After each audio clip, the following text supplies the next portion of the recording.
అందరికీ నమస్కారం. జనవరిలో పౌర్ణమి జనవరి 13వ తేదీ ఉదయం 5:03 స్టార్ట్ అయ్యి తర్వాత రోజు జనవరి 14 3:56 పూర్తవుతుంది. జనవరిలో సంక్రాంతి టైంలో పౌర్ణమి వస్తుంది కాబట్టి చలి తీవ్రత చాలా ఎక్కువగా ఉన్నది. కాబట్టి స్వెటర్లు, కంబళ్లు తగిన జాగ్రత్తలు తీసుకోవాలను. పౌర్ణమి నాడు కాచిగూడ మరియు సికింద్రాబాద్ నుండి తిరువన్నామలై అరుణాచలంకు ఎటువంటి డైరెక్ట్ ట్రైన్స్ లేవు. కాట్పాడికి వచ్చి కాట్పాడి నుండి తిరువన్నామలై అరుణాచలంకు వెళ్ళవలను. కాచిగూడ మరియు సికింద్రాబాద్ నుండి కాట్పాడికి డైరెక్ట్ గా ట్రైన్స్ కలవు. సికింద్రాబాద్ నుండి ట్రైన్ నెంబర్ 17230 జనవరి 12న మధ్యాహ్నం 12:20 బయలుదేరి తర్వాత రోజు జనవరి 13వ తేదీ తెల్లవారుజామున 1:55 చేరును. అక్కడ కొంచెం సేపు రెస్ట్ తీసుకుని జనవరి 13వ తేదీ తెల్లవారుజామున 5:05 తిరువన్నామలై అరుణాచలంకు train number 66025 Villupuram MEMU passenger కలదు. ఇది తిరువన్నామలై అరుణాచలంకు ఉదయం 7 గంటలకల్లా చేరును. కాచిగూడ నుండి ట్రైన్ నెంబర్ 16353 నాగర్కోయిల్ ఎక్స్ప్రెస్ జనవరి 12వ తేదీ సాయంత్రం 3:45 బయలుదేరి తర్వాత రోజు కాట్పాడికి జనవరి 13న తెల్లవారుజామున 5:05 చేరును. కాట్పాడి నుండి train number 66027 Villupuram memo passenger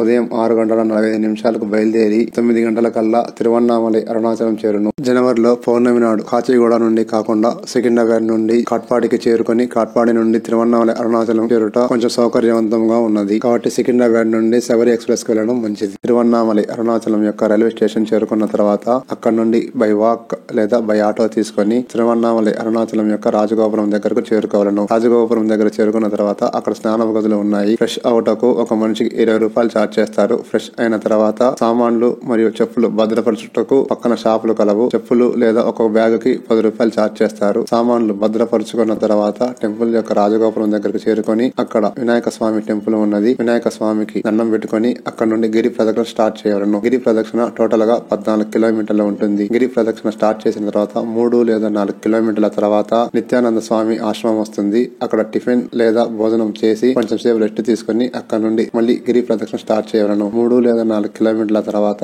Ramana Maharshi ఆశ్రమం వస్తుంది. రమణ మహర్షి ఆశ్రమం చూడడానికి ఆహ్లాదకరంగా బహుసుందరంగా ఉంటుంది. ఆశ్రమం చూసిన తర్వాత బయటకు వచ్చిన తర్వాత మళ్ళీ గిరి ప్రదక్షిణ స్టార్ట్ చేసి టెంపుల్ యొక్క రాజగోపురం దగ్గరకు చేరుకొని స్వామివారి దర్శనంకు క్యూ లైన్ లో వెళ్ళవలను. స్వామివారిని దర్శించుకున్న తర్వాత టెంపుల్ నుండి బయటకు వచ్చి అక్కడ కొంచెం సేపు రెస్ట్ తీసుకుని తిరువన్నామలై అరుణాచలం యొక్క రైల్వే స్టేషన్ చేరుకోవాలను. హైదరాబాద్ నుండి వచ్చిన భక్తులు తిరువన్నామలై అరుణాచలం యొక్క రైల్వే స్టేషన్ ను సాయంత్రం 6 గంటలకల్లా చేరుకోవాలను. సాయంత్రం 6:35 ట్రైన్ నెంబర్ 16870 మెమో ప్యాసింజర్ కలదు. ఇది కాట్పాడికి రాత్రి 8:45 చేరును. కాట్పాడి నుండి ట్రైన్ నెంబర్ 17229 శబరి ఎక్స్ప్రెస్ జనవరి 13వ తేదీ రాత్రి 10:15 బయలుదేరి తర్వాత రోజు జనవరి 14వ తేదీ మధ్యాహ్నం 12:30 కల్లా సికింద్రాబాద్ చేరును. సికింద్రాబాద్ చేరుకున్న భక్తులు ఎవరెవరి ఇంటి గమ్యస్థానాలకు వారు చేరుకోవచ్చును. హైదరాబాద్ లో ఎంజీబీఎస్ లేదా జేబీఎస్ నుండి తిరుపతికి డైరెక్ట్ గా బస్సులు కలవు. తిరుపతి నుండి ప్రతి అరగంటకి తిరువన్నామలై అరుణాచలంకు బస్సులు కలవు. తిరువన్నామలై అరుణాచలం యొక్క